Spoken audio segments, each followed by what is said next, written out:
And over the weekend, I was just generally thinking about things. And I was wondering about this idea of goodness that we have, where people self-proclaim their goodness. I'm a wonderful person. Now, if you meet somebody and that's one of the first things they tell you,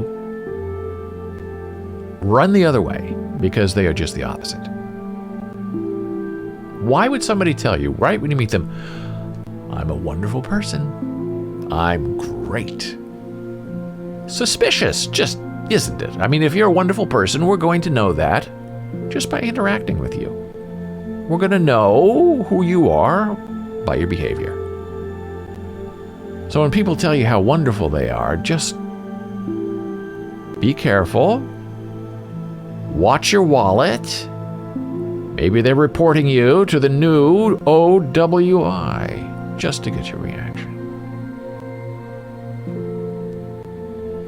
And then I think about especially performers who say how wonderful they are and their music is wonderful. Eric Clapton is a perfect example. I usually use Woody Allen, but that's kind of old. Eric Clapton's in the news because he has a brand new blues album out that's quite wonderful. And Eric Clapton is a great guitar player, one of the best. But as a person, he's had a lot of stress and strife in his life. Some of it's self-injected, as we discussed on Twitter over the weekend. There's a noise over there. I don't know what it was. I'll keep going. And Eric Clapton is a self-admitted alcoholic. And he says when he was suicidal that it was alcohol that saved his life. Because he could not imagine going into the next day, being dead, next day not having a drink. And that's part of the conundrum of living as a human being. What does it mean to be a human being? It's that total opposite. Two things that never get along. Just keep pushing.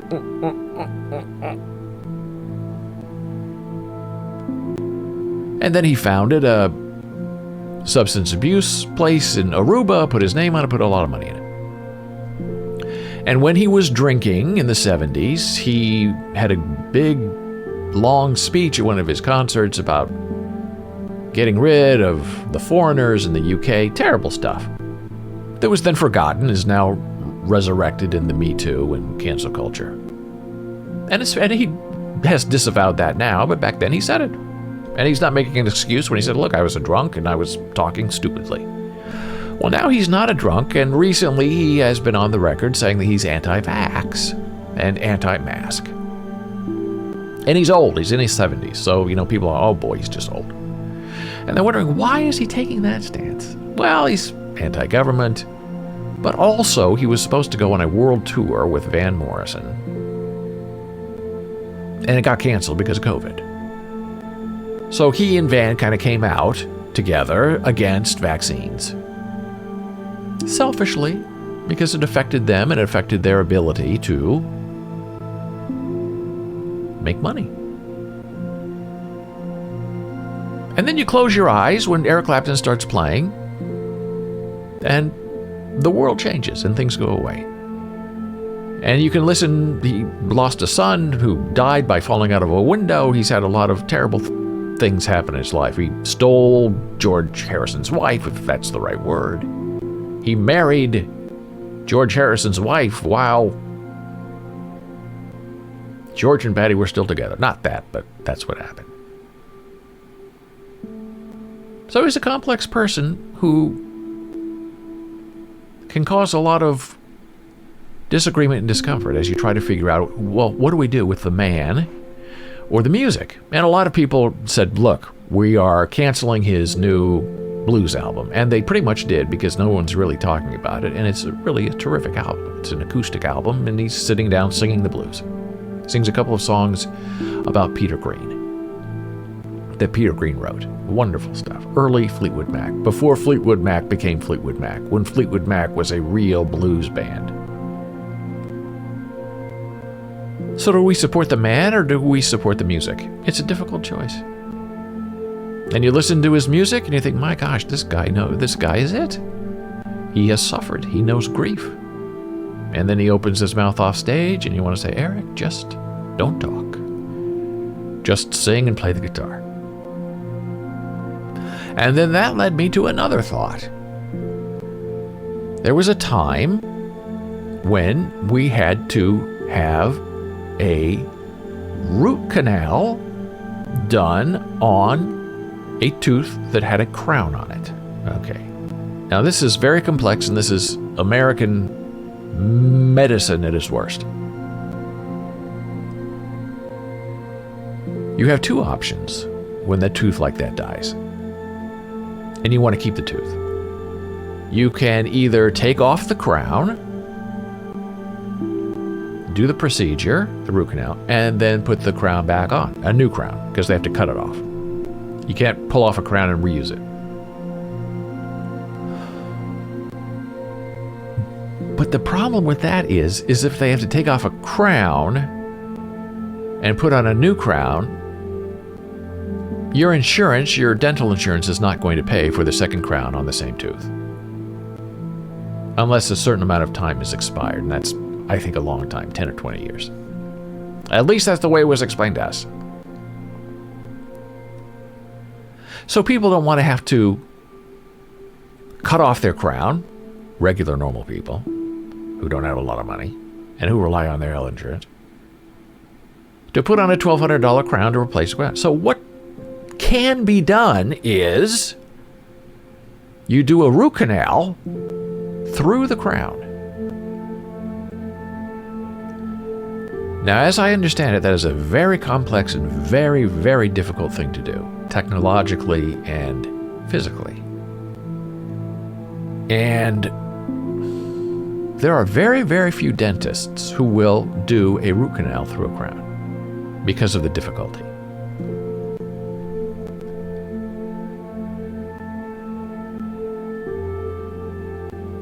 And when we were searching for someone to do that, there was one guy in New York City who was doing it. And he was very expensive. And the copay normally for something like that is $20, but the copay with him was out of our pocket $400 to do a root canal through a crown. Okay, so we have to pay $400 versus $1,200 for a new crown. Okay, you don't want to pay $400, but you do. And this guy, dentist, as we were sitting there, we were in his office for maybe an hour. And this guy went up and kissed everyone on his staff repeatedly. He would come up and kiss the front desk person, woman. They were all women working for him. Kissed them on the lips. He would hug them. He would massage their shoulders. It was a little bit of a creep vibe. And we're thinking, this is the best guy in New York doing this? And then you'd be in the chair and he'd be kissing his assistants on the lips, and there were no masks. This was 10 years ago. And they all put up with it as staff. You know, you could just like this every time he kissed them or touched them. It's a very bizarre vibe. And you don't really know what's hitting you until after, and you try to process it all. So this is all going on. And he's very charming, and he's old, and he says, what kind of music do you want to listen to? Oh, I'd like jazz or blues. Okay, he puts it on his personal iPod at that time and plays it for you. Normally you say, hey, well, play whatever you like that calms you down, because we're here, you're the doctor. And he would say, no. I like all kinds of music. You tell me what you want and I'll play. And they'd play and he'd talk, and he's very conservative, talking about anti-abortion, and women have to do this, and women have to be subservient to that, and you agree with me, right? You're a man, yes. Sure. Stop talking, just keep drilling. And so took a lot of pictures, took a long time to do a root canal through a crown. And then at the end, he says, okay, by the way, you have a temporary filling in there. Go back to your regular dentist and have him put a permanent filling on there. You say, okay, well, why can't you do it? Oh, I don't do that. I don't do fillings. I do root canals through crowns. And that was his whole business, was doing a root canal through a crown. So we leave. And we talk about, oh gosh, wasn't that weird? It was kind of creepy, yeah, but okay, well, it's done. And then we have to go back to our regular dentist and get this temporary filling made into a permanent filling. And we had the x-rays that he took. And we go to the dentist, and the dentist looks at the x-ray and shows it to us and says, "This is the most magnificent root canal, through a crown or not, that I have ever seen. It is textbook perfect." And then they explain why, how it goes all the way down, and there's a sharp dip, and it's impossible to do a root canal that is that beautiful. Who did this? And then you tell them, and they're like, oh. And they say, hey, by the way, since we're here, we need this filling put on over the ground. Oh, we don't do that. That's too technical. Go back and have him do it. He says he won't do it. So then we went to 3 other dentists just in the area that we looked up, and we said, we tell them on the phone what we're doing. We go in there, we show them the x-ray from the root canal. They're floored. All of them say, that's the most beautiful root canal I've ever seen. I'm not filling the filling on the crown. I can't do it. So we call back this famous dentist. And we say, hey, we can't find anybody to put a permanent filling over the crown of the root canal you did. And they said, what are you kidding me? Just go to a dentist. Any dentist will do it. No, they won't do it. They're too scared. I said, will you do it? No, we don't do that. So what are you going to do? It took us like 6 months of calling around, getting the okay, going in there, getting turned down. Finally, we found a brave dentist who looked at the root canal and said, it's beautiful. He said, I can do better. Wow. And he filled it for us like that. It took 2 seconds. And he's a very good dentist. He's now been our permanent dentist for the last 5 years. Fabulous guy. But why did it take us so long to find him to get this done? But the greater question is this. What do you do with a very talented person who happens to be this specialized dentist, who goes around all of his female staff and kisses them all on the mouth as a good morning, and a good afternoon, and a good evening? And a lot of his staff appears to just be used to it. And you don't want to go to him, you don't want to support him, but he's the only guy in town who can do this complicated procedure of a root canal through a crown. And everybody who sees the results of his work said they've never seen it. It's like God himself touched your mouth and did that root canal for you. Again, this is the conundrum of living a life. Which way do you go? Oh, there's Dora. Hello, Dora. Yes, we had a wonderful holiday. Hope you had a good holiday, too. So which way do you go? What if you had to go back to have a second root canal through a crown? That's the test. Would you go back and support that kind of behavior for $400 copay?